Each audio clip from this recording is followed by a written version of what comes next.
Before we check into today's video, please quickly check below to see if you've subscribed. It's totally free and allows you to never miss one of our stories. The militia girl did not know she was about to make history. She had no idea that the day's events would be recorded, or studied, or that her story would be passed down in military academies across all of space for the next several centuries. She did not even know that she would be dubbed the militia girl. What she did know was that she could use company. "You should let me buy you a drink," she told the man. The man in question was a new arrival. He was tall, fit, and had a jaw like a lantern. His eyes were a pale blue tucked behind a stylish pair of glasses. He was wearing black slacks and a meticulously ironed dress shirt under his lab coat. Hardscrabble Colony didn't get new arrivals very often. Handsome single men were even rarer. But a handsome single doctor? It was like a radio with a broken knob. The militia girl couldn't turn it down. The doctor frowned nervously at her. "I already have a drink." The militia girl smiled at him. "What you have is water," she corrected. "I'm offering to buy you a real drink." "Water is a real drink," he told her seriously. Oh no, the man was either oblivious or not interested. Did he have a girlfriend somewhere? A boyfriend? Did he just think she wasn't pretty? No, that couldn't be it. The militia girl had wavy dark hair, mischievous blue eyes, and full sensual lips. She wasn't a supermodel or anything. Her eyebrows were a little thick, and her body was more lean and hard than soft and curvy. She was still pretty, even in her shapeless, grease-stained coveralls. "Technically," the girl admitted. She leaned a little closer and asked, "You do know this is a bar, right?" The bar was actually just a prefabricated trailer, same as most of the buildings in Hardscrabble. It was a bare-bones sort of place. Cheap folding tables and cheaper folding chairs sat under fluorescent lighting. A makeshift counter had been erected, behind which stood a surly, overweight barkeep. The bar was half filled with dusty colonists sipping potato vodka. "What?" The doctor frowned.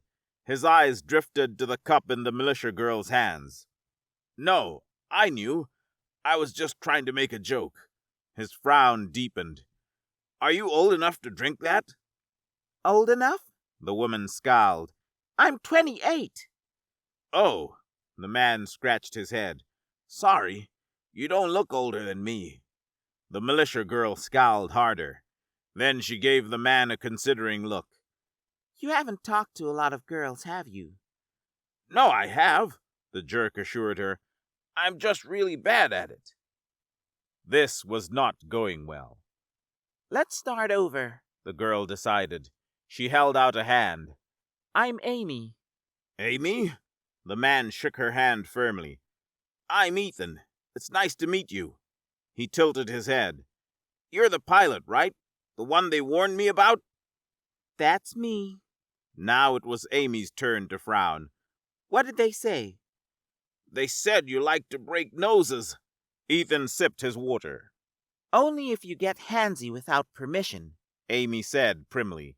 "So, do you want a drink or—" The blaring of alarms cut Amy off. She felt a brief moment of irritation. It was quickly replaced by fear. There weren't a lot of reasons to set off a colony-wide alarm like that. None of those reasons would be good. She waited a moment, but whoever was on watch didn't speak over the intercom. They just let the alarm keep going. Either some idiot was pulling prank, or... "What is that?" Ethan had bolted upright out of his chair. "What's happening?" "It's an alarm!" Amy shouted. She had to shout if she wanted to be heard over the sirens blasting out of the PA system. "For colony-wide emergencies!" "What's the emergency?" Ethan shouted back. "How should I know?" Amy demanded. She downed the rest of her drink in one gulp. "I gotta go!" Amy set her cup on the table and left the bar at a run. It was dark out and too cloudy to see the twin moons, but electric lamps spaced around the town gave her enough light to see. She pounded down the dusty road, ignoring the lines of prefab trailers that made up most of the colony. Confused, fearful colonists were running about, but Amy ignored them. She made straight for the command trailer, emergency sirens ringing in her ears.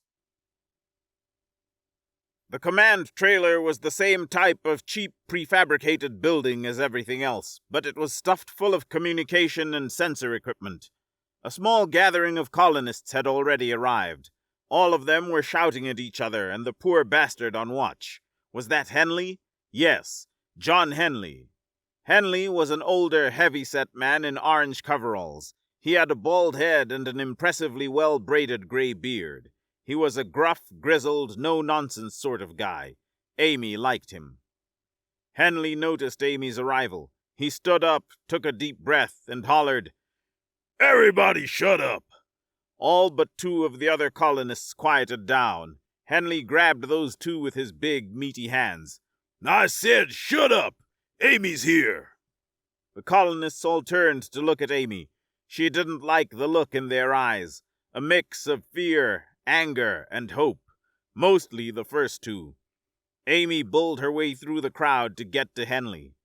"What's happening?" she demanded. "We've got—" Henley started to yell. Then he frowned.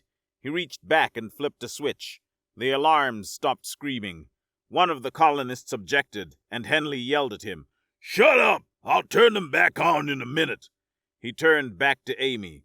"We've got incoming. Aliens. A whole fleet." "A fleet?" The word sent adrenaline shooting up Amy's legs. "Who? How many?"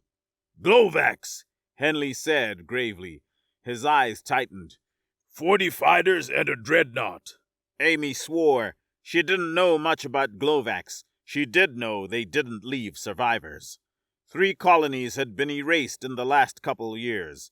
Mayor Janos had sent a bunch of requests for additional protection, but no one had been sent. It was too late now. It would take the nearest military patrol a month to get here. Hardscrabble was on its own. "We have to evacuate," Henley continued. "Is the Breaking Dawn spaceworthy?" "Yeah," Amy replied. "but it won't do us any good. Too slow. The Glovax will blast us out of the sky." "Well, they'll blast us all off the planet if we stay," Henley argued. "Get it prepped." "It's not enough." Amy shook her head. "I gotta get to Steve." "Steve?" Henley sputtered. "Are you out of your mind? You can't take on a whole fleet by yourself." "I don't have a choice," Amy told him. "If we run, they'll chase us. Glovax kill everyone every time." Henley opened his mouth to object. Amy cut him off. "I'll prep the Dawn and set up autopilot so you can run, but if I don't fight them, we're all dead. How far out are they?" Amy didn't wait for an answer. She pushed past Henley and looked at a sensor console. There they were, 40 ships in tight formation. Glovac fighters were triangular with crescent-shaped wings. They had 2 guns located under the cockpit and 4 missiles each. The ships were on the larger side, almost 30 meters. They were built for combat in atmosphere as well as the void. The dreadnought was much bigger. It was nearly a kilometer long. It looked like a cylinder that had been cut in half. It was armored and covered in gun turrets. A lot of gun turrets. The good news was the dreadnought was slow, and the fighter fleet was matching its speed. "We've got 9 hours, give or take," said Henley. He grimaced. "I already called for help, but the closest patrol is 3 weeks away." "I know." Amy noticed her leg was shaking. She forced it to be still. Confident. She had to be confident. "Where's Janos?" "He's on his way," said Henley. "He was out on a hunting trip." "Okay." Amy nodded. "You get everyone organized. Grab what supplies you can and get on the Dawn. I'll get the ship ready for launch, and then I'll hop in Steve and go meet our new friends." She kept her gaze steady. "I'll buy you as much time as I can." Henley looked like he wanted to argue. In the end, he gave a sharp nod and clapped Amy on the shoulder. "Give 'em hell, lass." "That is what they pay me for," Amy told him. She gave him a quick hug. "Take care of yourself." "You too." Henley looked worried. Amy didn't waste any more time. She ran for the Breaking Dawn. Henley turned the sirens back on. He let them wail for a minute before finally speaking over the loudspeaker. "This is not a drill," he said. "I say again, this is not a drill. There's a Glovac fleet coming to kill us. I need all colonists to grab whatever supplies you can and get your asses to the breaking dawn. I say again, grab supplies and get to the dawn. We blast off in 2 hours." The breaking dawn was parked about a kilometer from the town. It was a big ship, 800 meters long and 50 wide. It was basically just a big rectangle with engines. There were colonists scrambling all over the town, but none of them had made it to the ship yet. Amy climbed aboard and sprinted for the bridge. The bridge was basically just an oversized cockpit. There were 3 stations set with various switches, sensor screens, and control panels. There had been a set of very comfy swivel chairs once, but some enterprising colonist had stolen them. Amy settled for the cheap folding chair she usually used when working on the Dawn. Amy quickly ran through the pre-flight checks and diagnostics. All systems green. She programmed the autopilot to take the Dawn to the nearest military outpost, which would be a 5-week journey. She took a few moments to carefully write instructions on how to start the ship and activate the autopilot. When she exited the ship, she saw the first group of colonists running towards it. They weren't carrying anything. Idiots. Amy decided it wasn't her problem. She raced around the Dawn and made for the Steve McQueen. Steve was a DXL-436 fighter-class void ship. It was an older model. It had been pretty rickety. Amy had spent the last 2 years and most of her considerable pay fixing it up and making upgrades. Steve resembled an old-timey fighter jet more than anything else. A 20-meter-long triangle with 4 turbo blasters spaced along the bottom of the wings. Steve wasn't particularly sleek or fancy, but it was still Amy's one true love. Access to Steve was the reason she'd agreed to serve as Hardscrabble's pilot in the first place. The Steve McQueen was only a few hundred meters from the breaking dawn, but stumbling there in the dark was annoying. Amy grumbled to herself as she ran her pre-flight checks and fired up the engines. Steve hummed to life.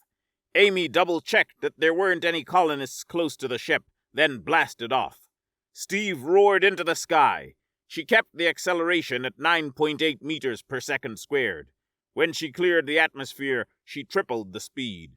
Steve was capable of moving much faster, but Amy had a long flight ahead of her, and she didn't want to strain her body right before a fight.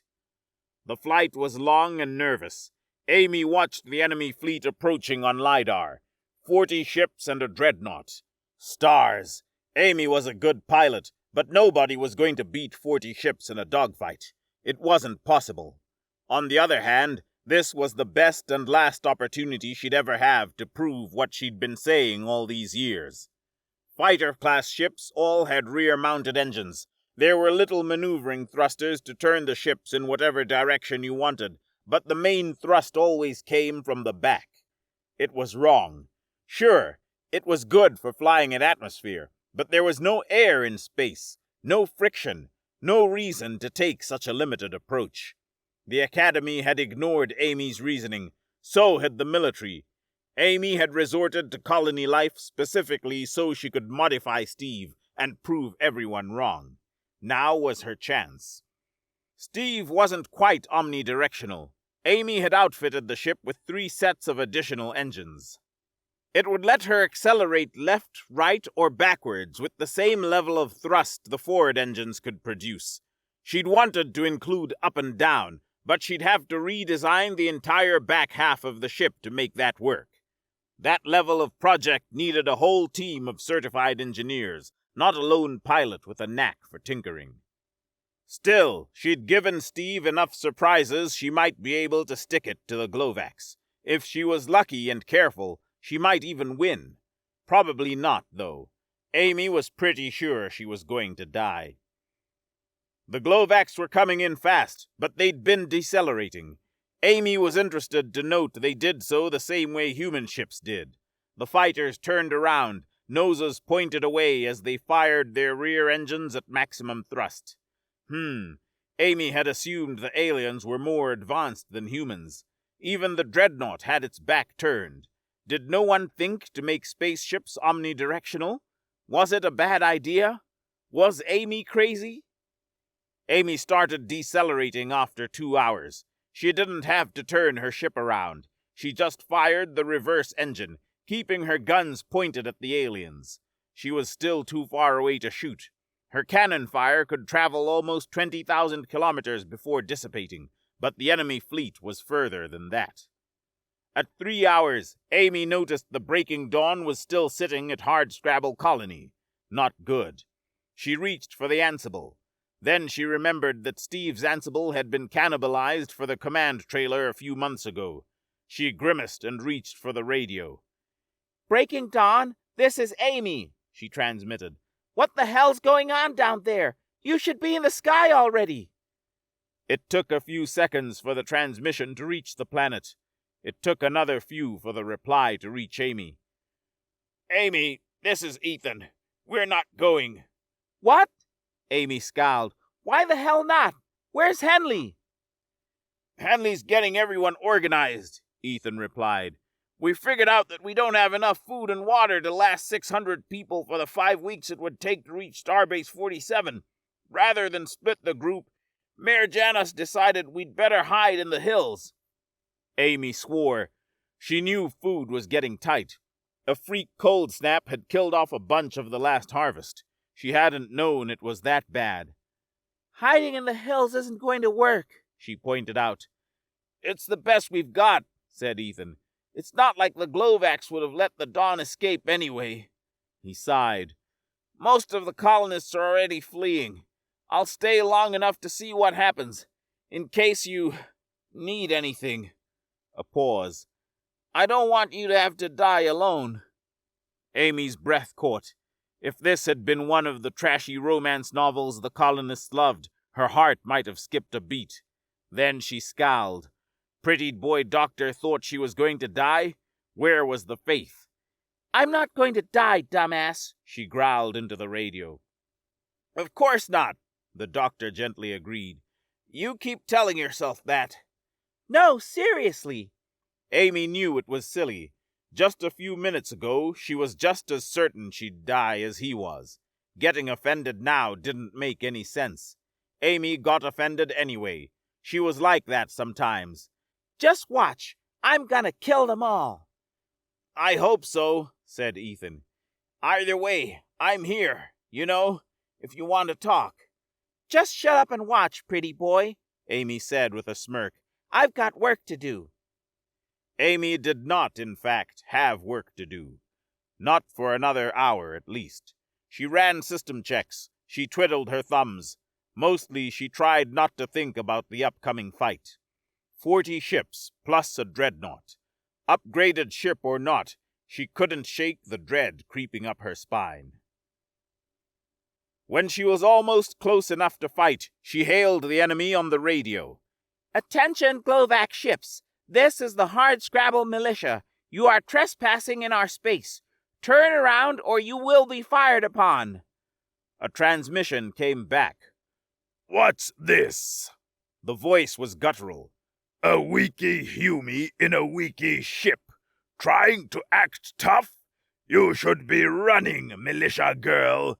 Brignog the Bold is coming." "Brignog, huh?" Amy put her best sneer into her voice. "It's you who should be running. Turn around now, or I'll blast every single one of you out of the sky." Brignog laughed. "Blast us out of the sky? With one ship?" Brignog laughed again. "Brignog likes you, militia girl. Not seen many Humies turn and fight. Brignog might have to take a piece of your ship. Put it in Hall of Brave." The voice shifted to a growl. "Or maybe Hall of Stupid." "We'll see who ends up in the Hall of Stupid," Amy growled back. "You were warned."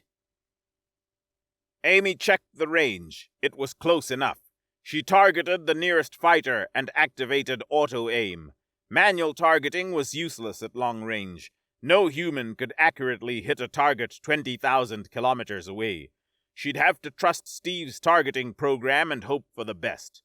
Auto-aim would fire with perfect accuracy at the enemy's current speed and trajectory, but it wasn't predictive. Even half-assed evasive maneuvers would foil the program. Amy had tried tinkering with ways to let her aim manually at a distance, but all attempts had failed. Oh well. Amy pulled the trigger on her joystick. The Steve McQueen shuddered with thrumming thumps. Amy's turbo blasters cut loose, sending lances of blue light screaming towards the enemy. Well, metaphorically screaming. Sound didn't travel in the void. Space combat was an eerily silent affair. Amy selected another target and fired again. And again. It took several minutes for the blasts to reach the Glovax. To Amy's surprise, the first few ships exploded. Her fire should have been trivial to dodge at that range. Had they not noticed her shooting? Were they not paying attention? Idiots. Not that Amy should complain. The rest of the Glovax took evasive maneuvers. They still weren't shooting back. Amy started evading anyways, adjusting her speed and trajectory every few seconds as she kept raining fire at the enemy fleet. A minute later, they still weren't shooting at her. Amy started to get offended. Were the Glovax not taking her seriously? Even after she'd killed 4 of them? What the hell? A closer look at the sensors gave her the answer. The fighters were still decelerating. They couldn't do that and shoot Amy at the same time. All their weapons were front-mounted. They were dodging around, at least. Amy hadn't managed to hit any of them since the opening salvo. Amy kept shooting. She managed to get 2 more fighters over the next couple minutes. Whether that was dumb luck or a mistake on their part, she couldn't tell. The Glovac fleet was a lot closer now. Soon they'd be close enough she could see them with her naked eye. They slowed down a lot, but they were still coming in fast. They'd blow past Amy in 8 more minutes. Amy still had her reverse engines thrusting at just over 3 Gs. Should she push them harder? Try to buy more time before the Glovax got closer? She might get another few minutes if she set the engines to full burn, but it wouldn't amount to much. The Glovax were trying to get in dogfighting range. The moment they did, Amy was dead. A few extra minutes might net her a few more kills, but they wouldn't save her. The Glovax turned all at once. They opened fire. Red lances of light streamed towards Amy's ship. Their energy projectiles were faster than Steve's. A lot faster. If she hadn't already been taking evasives. Amy gritted her teeth. She kept dodging, kept shooting. A stream of red light flashed past her cockpit, almost close enough to touch. Crap. They didn't just have faster guns. They had better targeting. Amy made a snap decision. She cut her deceleration and set the left engine to full burn. 9 Gs of acceleration crushed her into the side of her chair. The Steve McQueen strafed to the side at 88 meters per second squared. Amy cut it down to 5 Gs after 2 seconds. Any longer and she'd risk passing out. Amy was in excellent physical shape, but she hadn't done any G training in years and she didn't have a G suit to keep her conscious. Amy kept the engines at 5 Gs, using the maneuvering thrusters to change her angle and keep her flight erratic. The Glovac fighters turned to keep shooting at her, but so far her evasives were working. Then they started to launch missiles. Not good. There were few weapons in space that were more dangerous than a missile. They could maneuver and accelerate much faster than any ship. Outflying one was impossible. They would track Steve and blow it to pieces no matter how Amy tried to dodge. A pilot dealing with missiles had 2 choices. Shoot them down or kiss your ass goodbye. Amy had countermeasures for missiles. Sort of. Newer models of fighter ship had turreted beam weapons. Not strong enough to take out another ship, but perfect for prematurely detonating a missile. The problem was those systems were incompatible with Steve. They were also out of Amy's price range. Amy had cobbled together some missile defense turrets, but she'd never had a way to test them. They weren't fancy. Basically, just a set of blaster rifles on turrets with auto-aim. She'd installed 3 of them. She'd activated them before she started the flight, but even if they worked perfectly, she didn't trust them to deal with that many missiles by themselves. Amy switched the left engine off and had her reverse engines burn at 5 Gs. She needed to buy time. She blasted away with Steve's main guns while the turrets got to work. Amy didn't dare stop taking evasives either. The Glovacs were still shooting. "Goodbye, Hume!" Brignog the Bold's voice came in over the radio. "You did much better than Brignog expected. Maybe Brignog put you in Hall of Brave after all." Amy gritted her teeth. She wanted to snap back at the jerk, but she couldn't spare the attention. Steve's main guns blasted away, taking out as many missiles as Amy could target. The 3-point defense turrets tried to do their part, but their energy bolts were slower than the main guns. The Glovac fighters could tell she was in trouble. They launched the rest of their missiles. They didn't stop trying to shoot her down with their main guns. Amy growled. Soon she was yelling, screaming her lungs out as she shot down missiles as fast as she possibly could. Red light lanced closer and closer to her ship. Her evasives were getting sloppy. The missiles were closing in faster than she could shoot them down. It was the turrets that saved her. The little auto-aim blaster rifles couldn't match the main guns at long range, but as the projectiles got closer, they made themselves known. The blaster rifles switched from target to target with mechanical efficiency, detonating missile after missile faster than Amy could have hoped. In just under a minute, the Steve McQueen was clear. Well, clear of missiles at least. The Glovac fighters were still laying down fire, and that fire was getting more accurate as they approached. Amy switched to strafing again. The Glovacs revved their engines and turned to follow, still shooting. It was a mistake. Rear-mounted engines limited their options. The Glovacs could maneuver to keep shooting at Amy, or they could dodge. They couldn't do both. Amy could. She dodged frantically, upping the burn to 7 Gs and firing off maneuvering thrusters as fast and erratically as she could. By some miracle, she managed to weave around the enemy fire, dispatching 13 fighters in quick succession. Then she was past them. They were still trying to turn and follow, but they had too much inertia. Amy kept Steve's nose pointed at the enemy. She took out 4 more ships while she switched back to reverse engines. The Glovacs were too close for comfort. She needed distance. "Hume!" a voice thundered through the radio. "Who are you that flies so good? Are you insane?" This time Amy replied. "You said it yourself," she said coldly. "I'm the militia girl." It was a line she'd regret later, but she was too high on fear and adrenaline to notice at the time. She blasted 2 more fighters. Then she realized she had a problem. The dreadnought. It hadn't been that far behind the fleet. It wasn't shooting at her. Not yet. Brignog probably didn't want to hit his own ships by mistake. It was, however, launching missiles. It was launching them in volleys. Amy swore, angling her ship away from the fleet and the dreadnought both. Her head was starting to swim. She cut the engines down to 5 Gs. As much as she needed more speed, it wouldn't do her any good if she fell unconscious and died from her own acceleration. She pointed Steve's nose towards the dreadnought and started blasting missiles. Fortunately, the dreadnought could only launch 10 missiles at a time.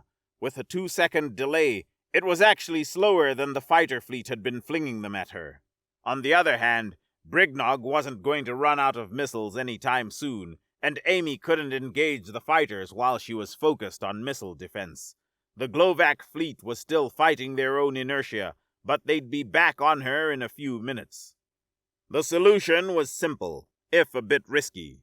Amy trusted her point defense turrets for a minute so she could target the dreadnought's missile launchers. The huge ship wasn't taking any kind of evasives. Amy wasn't sure it could if it wanted to. She sent streams of fire racing for all 10 missile batteries, then went back to shooting down projectiles. The dreadnought's launchers exploded, but it was too late. The minute she'd spent shooting at the big ship had allowed the missiles to close in. The turrets couldn't keep up. Steve's big guns couldn't keep up. One of the missiles was going to hit her.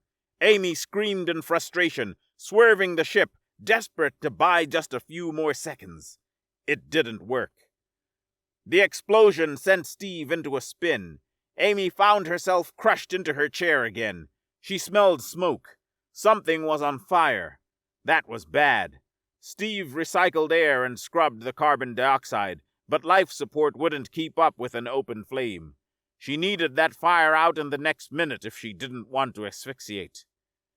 A voice piped in over the radio. Amy! It was Ethan. Amy, are you all right? Amy ignored it. It took 20 seconds to get the ship to stop spinning. Then Amy set the engines to strafing. It wouldn't do any good to stop the fire if she was blown to pieces. She was coughing and choking by the time she unstrapped from her chair and got the fire extinguisher. The fire was coming from an auxiliary panel near the rear of the cockpit. Amy hurriedly sprayed it down, then jumped back in her chair. She restarted evasives just in time to avoid a salvo of blaster fire from the dreadnought. Amy kept evasives going with one hand while she strapped herself back into her chair with the other. It was a frantic 2 minutes, but she managed. She kept dodging, but finally spared the time to check the damage. Steve's right wing was gone. The right strafing engine was damaged. The loss of the wing meant Steve only had 2 guns, and she'd lost several maneuvering thrusters and a point defense turret. On the other hand, the ship could still move, and most of Steve's systems were intact. Amy was torn between howling in fury or sighing in relief. She dimly noted that Ethan was still shouting into the radio. She transmitted back, "Shut up, Ethan! You're not helping!" She idly noted lances of red light passing through the space her right wing had been. They weren't from the dreadnought. The fighter fleet must have turned itself around. Amy got back to work. Steve swung its nose to face the incoming fighters. She started blasting. The Glovacs were warier this time. They started evasives before Amy opened fire. The next minute was tense as Amy tried to sort the timing. The Glovacs were firing, then dodging, then firing again. If she could time it just right. Amy blew 2 more of the bastards out of the sky. She winged a third, but didn't take it out of commission. For good measure, Amy swung Steve around and sent a long volley at the dreadnought. Then she went back to killing the fighters. There were only 13 of them left. She caught another one, then another. She could do this. She could do it. She could win. Elation and adrenaline stretched Amy's face in a fierce grin. She was going to kill them all. She turned Steve and launched another volley at the dreadnought. She aimed for the engines. Then she blew 2 more fighters out of the sky. "Enough!" Brignog yelled over the radio. "Enough! Stop shooting! Everyone stop shooting!" The remaining 9 fighters ceased fire. The militia girl did not. "Militia girl, stop!" Brignog ordered. "Fight's over! We leave!" "The fight's over when every one of you is dead," Amy told him. She kept shooting. The Glovac fighters had turned away now. They were focused on evasives. She couldn't hit them. Amy stopped strafing and powered forward, determined to chase them down. "No, militia girl," said Brignog. "Brignog had never seen anyone fly like you. Killing you would be tragedy. Dying to you would mean more Glovacs come. Let fight be over. Your world is your world. No Glovac will attack again. You have word of Brignog." The militia girl said nothing. She was busy. "Amy, listen to him," Ethan's voice piped in. "We don't have a lot of intel on Glovacs, but we do know they keep their word." "They hurt Steve," Amy said through gritted teeth. "And they were going to kill us all." "I know," said the doctor, "but killing them all will put Hardscrabble back in danger. You did it, Amy. You saved us. Don't throw it away." Amy swore. Rage and fear still coursed through her veins. She wanted to fight, to kill. But the doctor was right. She'd flown out here to save the colony. That job was done. Amy closed her eyes, taking her finger off the trigger. Okay. She took a deep breath, let it out. Okay. Good! Brignog sounded pleased, too pleased. No one should be happy after losing most of their fleet. Good! Brignog leave now, but be back! Amy whirled her ship around, opening fire on the dreadnought. Not back to fight! Brignog said hurriedly. Amy stopped shooting. Glovax, come learn! Trade! We bring gifts! Bribe militia girl!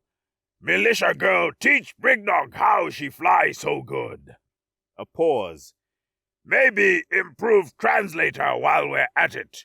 Translator is mediocre for humies. Makes you sound dumb. It does the same to you, Amy admitted. She grimaced. All right, Brignog. I guess I'll go home too. Don't make me regret letting you go. Brignog won't. It sounded like he was smiling. Brignog will see you later, militia girl. We'll show your flying to other Glovax. Many will come. Bribe you for secrets. The dreadnought started a slow turn. The remaining fighters moved to join it. Bye, militia girl. Fight well and find glory. Amy frowned as she watched them go. You too, I guess. She turned Steve around. It would be a long flight back to Hardscrabble. She was tired and tense. The adrenaline was wearing off, and her muscles were starting to protest. On the other hand, she was alive. Even better, she was right. More than right. When she sent her flight logs back to the academy, they'd probably crap their pants. The thought made her giggle. You did the right thing, Amy. Ethan sounded a little tired himself. I'll contact Henley and Janos. Let them know it's safe for the colonists to come back. Thanks, Ethan. Amy let herself slump in her chair. She decided she didn't have the energy to fly herself back manually. She programmed the autopilot and set an alarm to wake her before she entered the atmosphere. She closed her eyes. Then she had a thought and got back on the radio. Hey, Ethan. Yes? About that drink.